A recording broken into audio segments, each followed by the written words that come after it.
Maíra Goulart chegando aqui para comentar um pouco com a gente, comentar a cena nacional e também essa crise no Oriente Médio.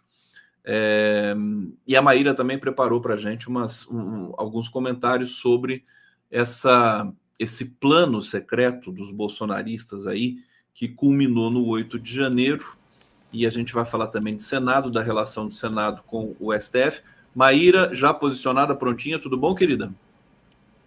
Oi, gente, bom dia. Desculpa, eu esqueci a coisa do fone. Quer dizer que o mundo realmente é uma casca de nós, porque Rogério Dutra, que estava sendo mencionado, é meu amigo.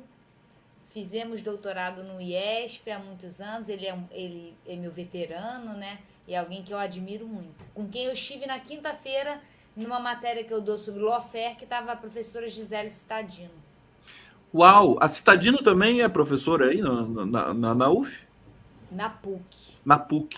Eu tô dando uma disciplina sobre lawfare, Lava Jato, e ela foi uma das convidadas. E Rogério trouxe a turma dele da UF, pegaram a barca, fizeram uma excursão para vir ao IFIX assistir a aula da professora Maravilha, está Gisele. em ebulição aí. Maíra, pega o microfone do teu fone e aproxima mais da boca, só para ver se vai melhorar. Vamos ver se vai melhorar. Acho que não melhorou. Será que ele Não está melhorou. ligado? Bom, vamos assim mesmo. Eu tô colocando no máximo aqui para a gente te ouvir Tá bem. ligado sim, tá ligado. Então, o pessoal está falando que o meu som está alto, então eu vou baixar um pouquinho o meu para ficar mais equilibrado com você aqui. Fala para a gente da sua leitura sobre a crise no Oriente Médio nesse momento, Palestina, Israel, é, lamentável, é uma crise interminável. Agora, a gente teve elementos diferentes, né, nesse momento ali. Israel, pela primeira vez, acho que na história, foi surpreendido de uma maneira bastante contundente. Fala para a gente, Maíra Goulart. Bem, eu não me sinto muito confortável de falar sobre esse tema porque eu sou uma moradora do Rio de Janeiro e eu tenho um cotidiano muito perpassado pela violência. Eu passei minha adolescência, minha vida inteira moro no Rio de Janeiro, então aqui nós temos um cotidiano de guerra. Então, me sinto um pouco desconfortável diante dessa comoção que o conflito Israel-Palestina gera já há muitos anos, quando outros conflitos de magnitude maior, mais repetitivos, não geram o mesmo tipo de comoção. Perfeitamente. Tem muita coisa acontecendo na África, né? Muita coisa acontecendo na África. Tem a guerra da Ucrânia, que agora foi obliterada também por esse conflito. É porque ali, nessa região, Maíra, são interesses dos grandes players globais, né? Sobretudo dos Estados Unidos, né? E no relacionamento com o mundo árabe, né? Então, por isso que causa essa tensão tão grande. Não, eu E entendo que cause ademais, diga. tensão. O que eu acho difícil é um brasileiro, uma pessoa do Rio de Janeiro, ficar comovida. Eu vou te contar o que.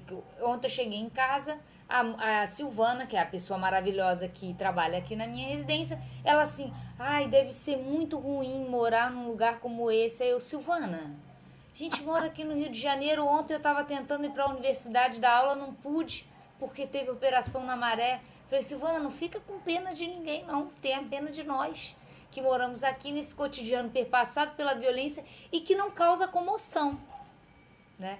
Mas você tem certo, você está muito certo. O conflito Israel-Palestina ele é muito útil para a gente estudar a geopolítica e como que os interesses, o sistema político internacional, que é estruturado economicamente, acaba refletindo num jogo de interesses mas em outros conflitos também, né? Guerra é uma coisa muito lucrativa, que gera muito dinheiro, né? Assim como, para a gente entender a guerra da Ucrânia, para mim o axioma que deve ser mantido é guerra dá dinheiro. Fazer guerra é muito bom para quem pode ganhar dinheiro com ela.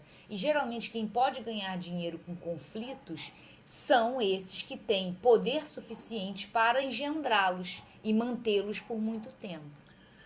Deixa eu tentar esgotar esse tema com você. Eu já percebi que você é muito cuidadosa para comentar a questão Israel-Palestina, mas no que diz respeito, por exemplo, ao quão pedagógico esse evento pode ser para, por exemplo, falarmos dos territórios ocupados pelas milícias no Rio de Janeiro. Rio de Janeiro tem quantas Gazas? Tem muitas, né? Você acabou de dizer aí.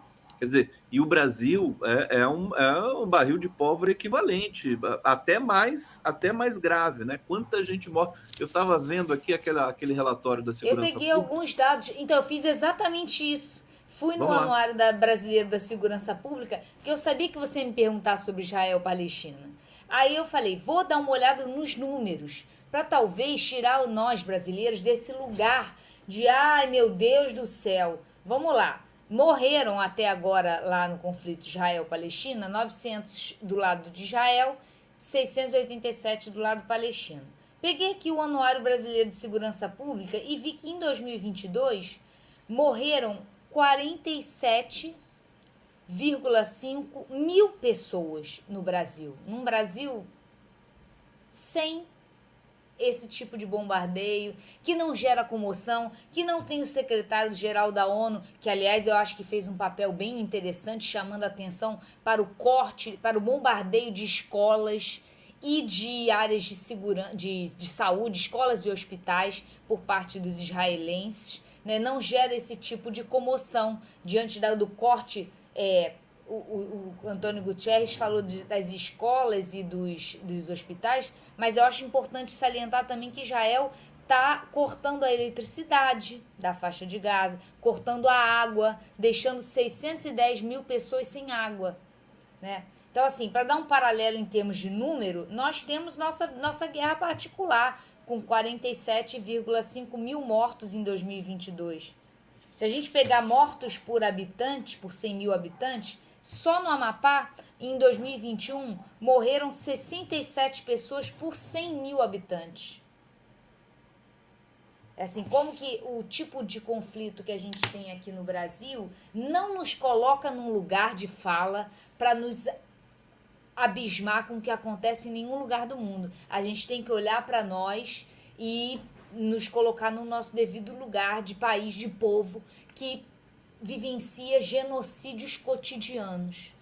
Olhar para o nosso próprio umbigo, né? A coisa não tá fácil aqui no Brasil. É...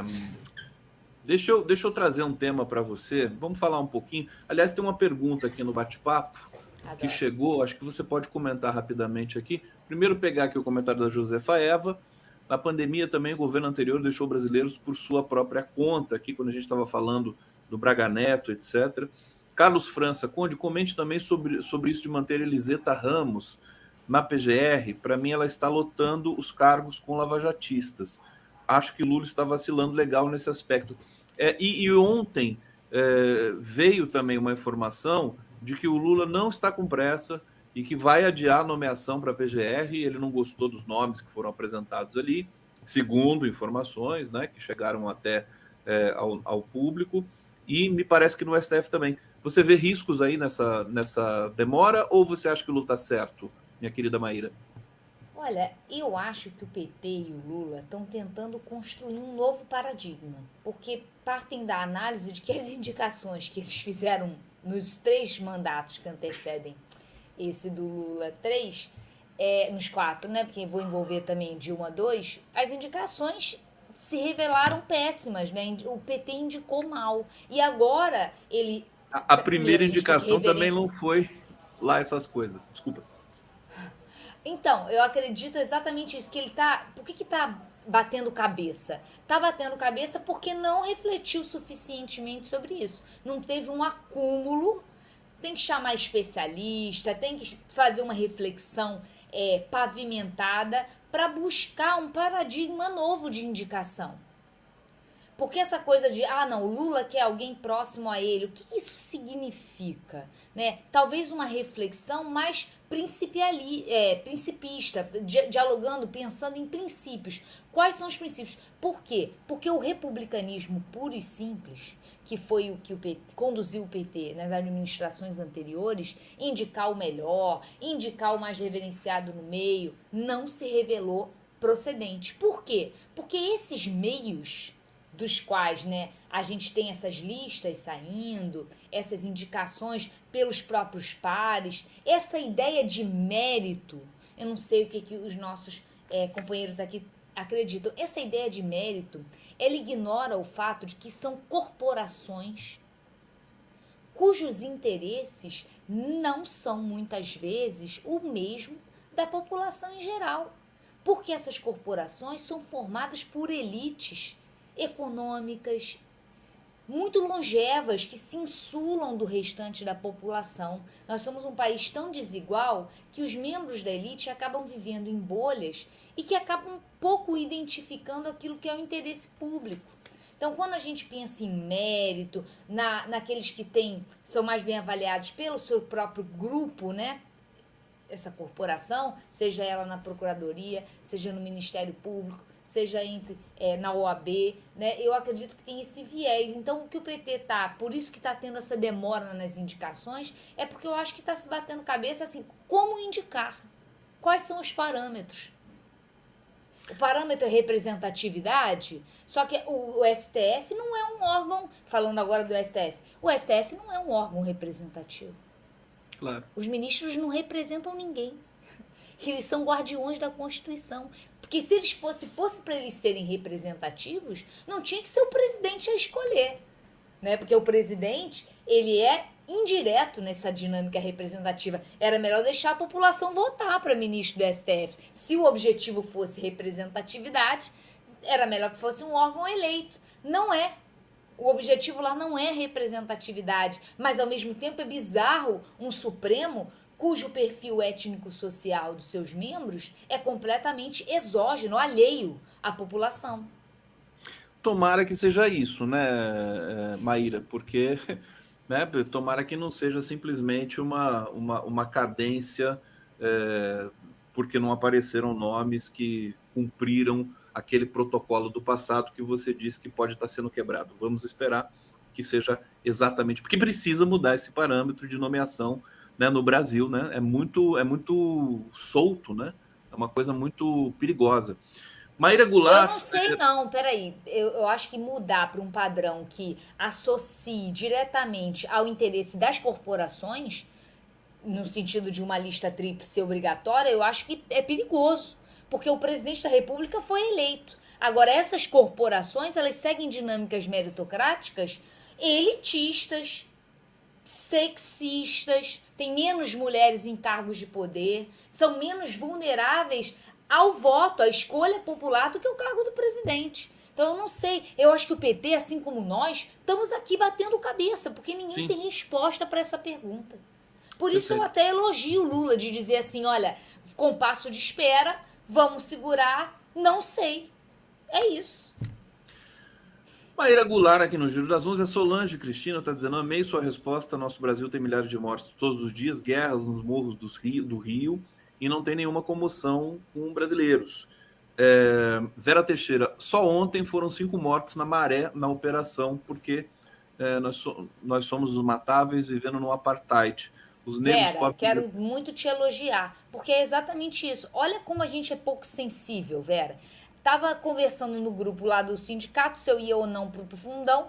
Aí alguém falou assim, não, mas tá tranquilo, foram só 4 tanques, não sei o quê. A gente banaliza de alguma maneira 4 tanques no nosso cotidiano, a gente avaliando se vai ou não trabalhar, se mantém prova, se não mantém prova. Essa é a vida de quem mora no Rio de Janeiro. O professor tem que decidir se dá prova, ou seja, pune os alunos que não conseguem chegar na universidade, tirando nota baixa numa prova, diante de uma guerra. Se eles vão ultrapassar esses veículos blindados e o tiroteio. Olha que situação que a gente vive. Por isso que eu me sinto desconfortável de falar de Israel, porque eu acho que a gente tem que ficar muito mais sensível ao que nós vivemos aqui. Maíra querida, eu tô tentando me lembrar que nós não falamos, você e eu, sobre a execução dos médicos no Rio de Janeiro, e eu preciso te ouvir, porque você vive aí intensamente né, o ar do Rio de Janeiro, toda essa questão da violência, a questão dessa apuração da polícia, que foi tudo um pouco assim extravagante, de rápido. O que você pode dizer para a gente sobre essa execução, sobre esse processo todo aí?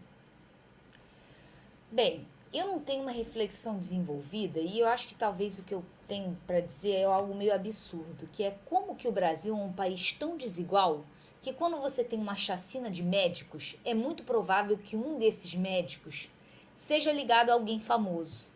Temos tão pouca elite que é muito provável que haja conexão entre si. Isso é muito triste. Primeiro, para dizer sobre essa conexão fatídica entre a deputada do PSOL e o médico assassinado, né?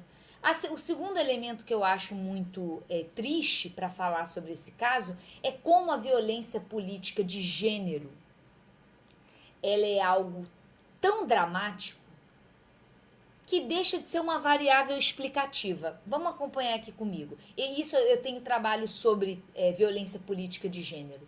Uma política mulher ou uma candidata mulher muito provavelmente sofre ameaças, muito provavelmente convive cotidianamente com discursos de ódio, com ligações telefônicas, tem que pedir segurança, tem a sua vida marcada por ameaças de violência.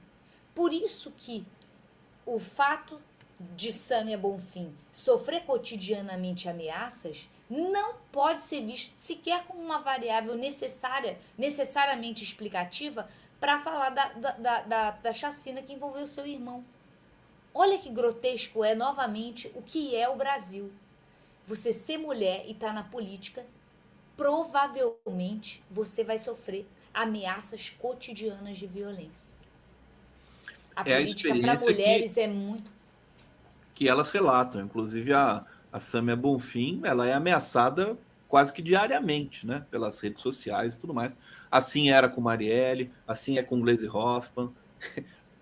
Lamentavelmente. Semana Vamos mudar passada essa me cultura. chamaram para comentar uma coisa. A Alesp, a Alesp de São Paulo, a Assembleia Legislativa de São Paulo, aprovou uma cartilha sobre assédio dentro do parlamento.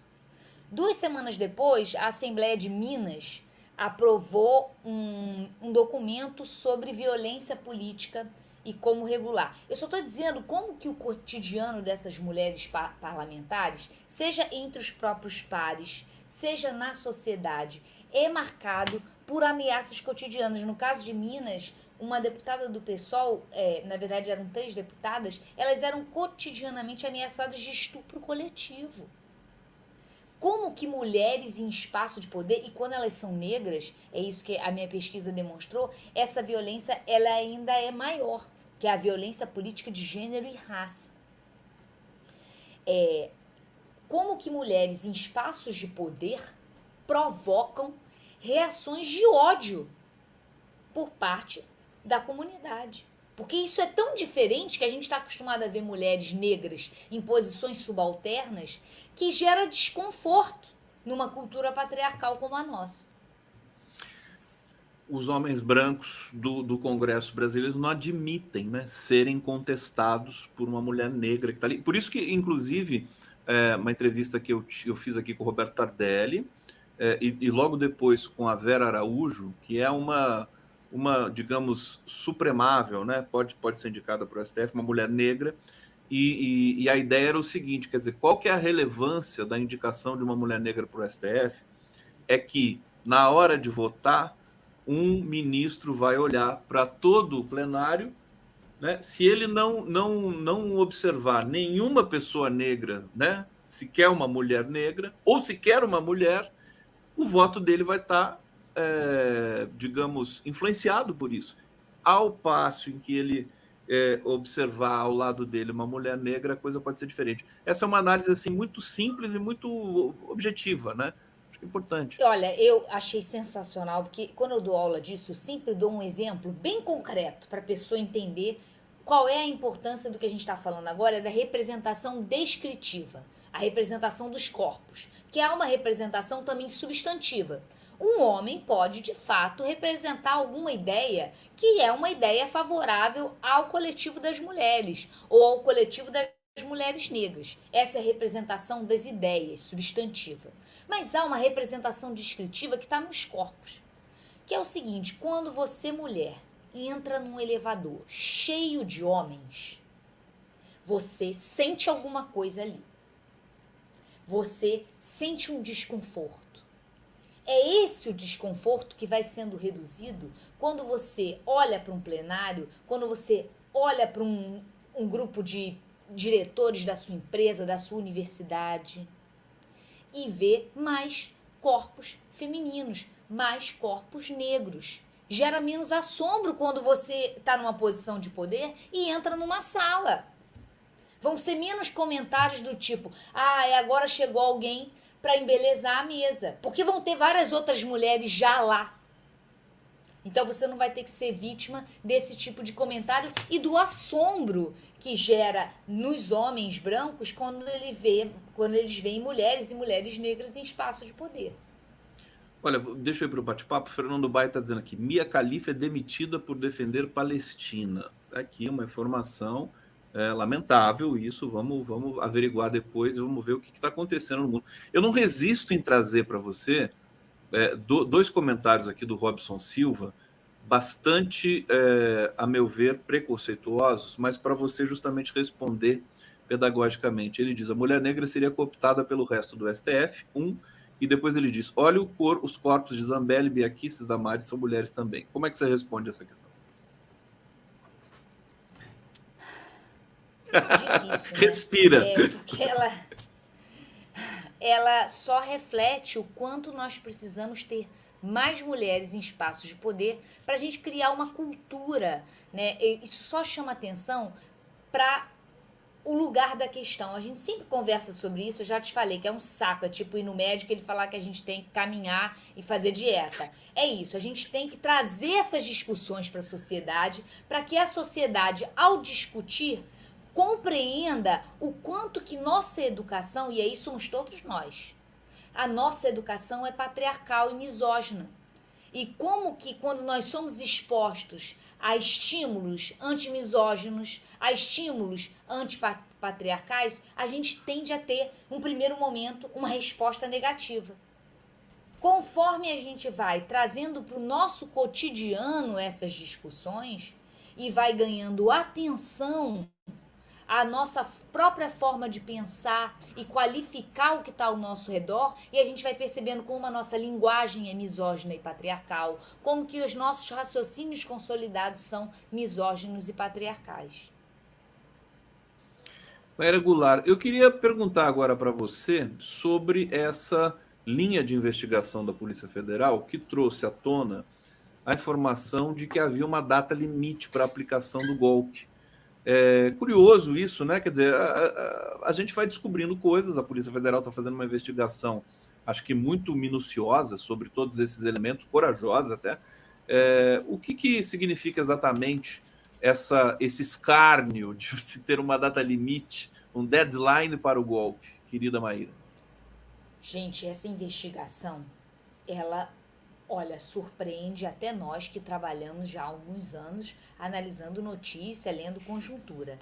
Essa ideia, os áudios do Coronel Ailton Barros, falando sobre um cronograma tá melhor do que muito grupo de pesquisa que faz reunião e não tem cronograma, gente.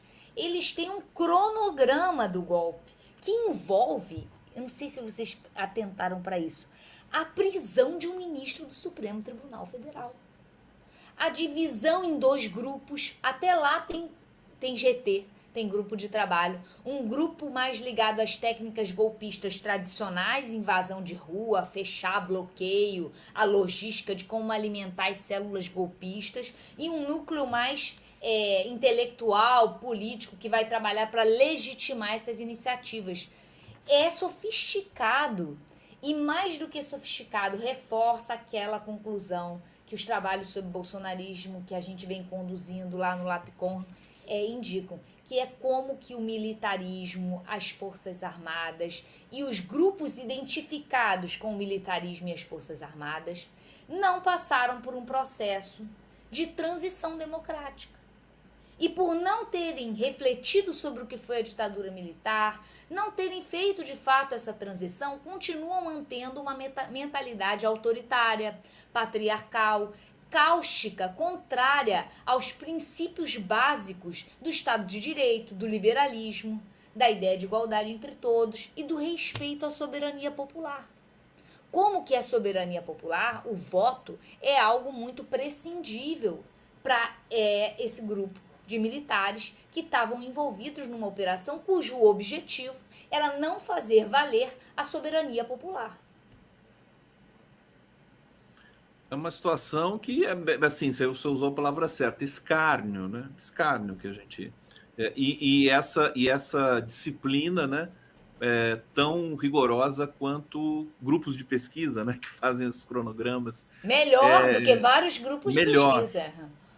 melhor do que vários grupos, Divisão de exatamente. tarefas, faz cronograma. E, gente, vamos parar para pensar.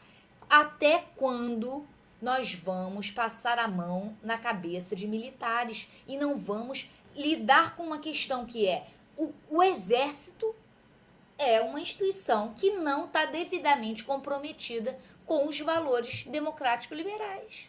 Porque a gente pensa que o 8 de janeiro foi uma coisa assim, de improviso, né? Não foi nada de improviso. Aquilo ali foi completamente planejado. Evidentemente que algumas pessoas estavam ali sem saber direito o que estavam fazendo ali.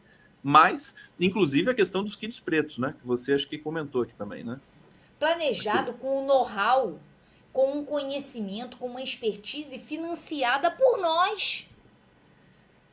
Para esses militares que passam uma vida estudando para garantir o sistema democrático liberal, só que o que a gente esquece de ensinar a eles é a importância do sistema democrático liberal. Eles sabem uma porção de joguinhos militares para defender, mas perdemos muito pouco tempo explicando a importância de ser cidadão, de respeitar o voto, do que é um sistema democrático liberal. Democracia, proteção dos brasileiros. Esse montão de blá blá blá que as pessoas não querem perder tempo de aprender, de ensinar, fazem parte de uma formação cidadã. Os militares parecem não estar tendo esse tipo de formação cidadã, mas a nossa sociedade como um todo também não. As pesquisas de opinião mais recentes sobre o golpe indicam que pelo menos 43% da população não identificam ali uma ameaça.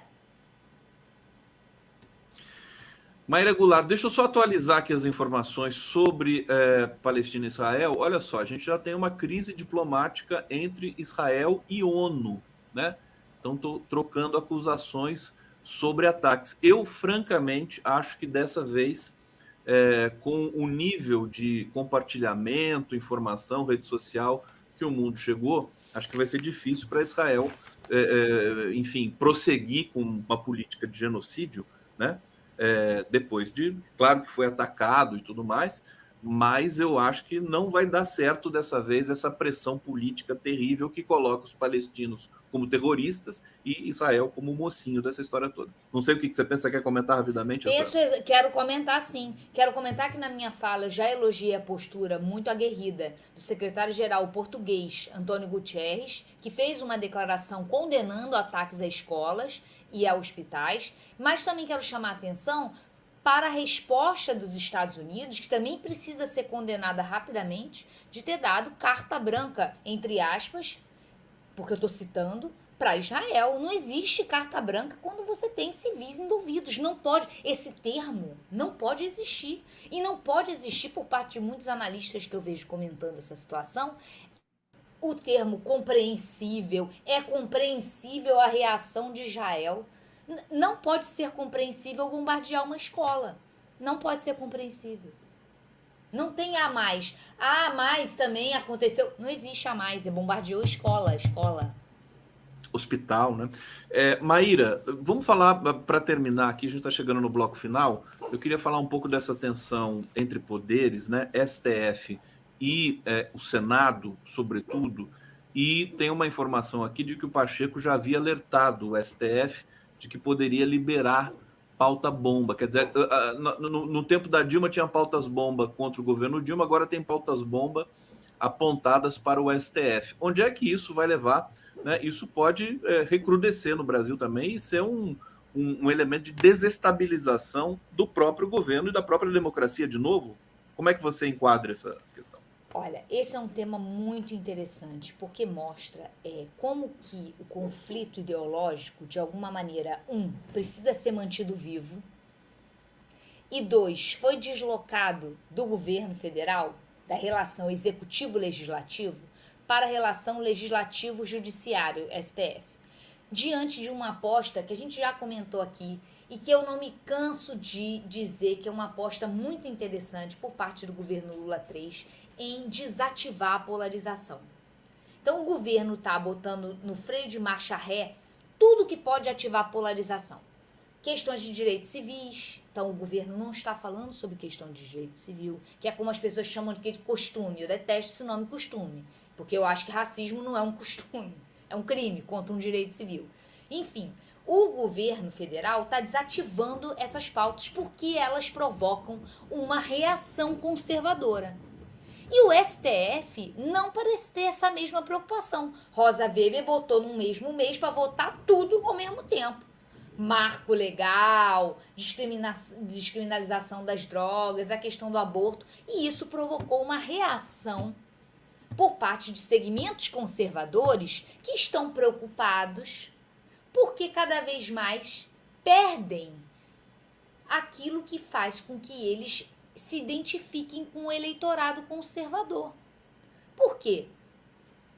Esses segmentos estão sendo atraídos para o governo federal, porque eles são fisiológicos. Então, eles querem cargo, eles querem emenda, eles querem ministério. Então, eles estão entrando no governo, Mas aí, como é que eles vão manter a base eleitoral conservadora deles se eles não tiverem cotidianamente, recorrentemente, um lugar para dizer que são, olha gente, eu sou muito conservador, eu sou contra o aborto, eu sou contra isso. E o Supremo Tribunal Federal tá dando isso para eles, um palco para eles gravarem videozinho, para eles ficarem nervosos e manterem acesa a chama que os liga às suas bases eleitorais, que é o conservadorismo. Isso tá Nesse sentido, você acha que o STF cometeu um deslize? Trazer essas Eu acho que não conseguiu ver o quadro como um todo. É claro que eu sou muito interessada nessas pautas e vejo com muito bons olhos o interesse do Supremo Tribunal Federal. Só que o quadro tem que ser visto como um todo. Precisa ser preparado, né? Precisa ser preparado. E uma coisa que aí eu falo novamente do movimento sindical, que você sabe que eu gosto dessa pauta. Assim como o movimento sindical, parece que o Supremo não entende que a gente acabou de vencer por muito pouco uma eleição contra um candidato francamente autoritário, reacionário e conservador. Essa eleição foi por muito pouco e ela só foi ganha porque a Frente Ampla, que foi sufragada, fez tudo para mostrar que não era comprometida ou não era particularmente ideológica no sentido à esquerda. Daí a importância do Geraldo Alckmin e de outros elementos conservadores nesse amálgama. Então, e isso o carisma não pode do Lula. O carisma do Lula, que não é alguém que nessa temática de direitos civis é protagonista. Ele não é. Ele deixa para ser de esquerda em temáticas econômicas.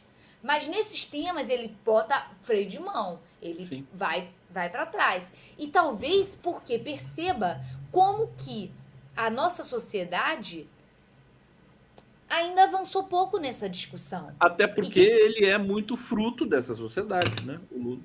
Com todas as contradições. Todos. A gente não pode achar que a nossa bolha de WhatsApp, que nossos amiguinhos de Laranjeiras são a sociedade brasileira.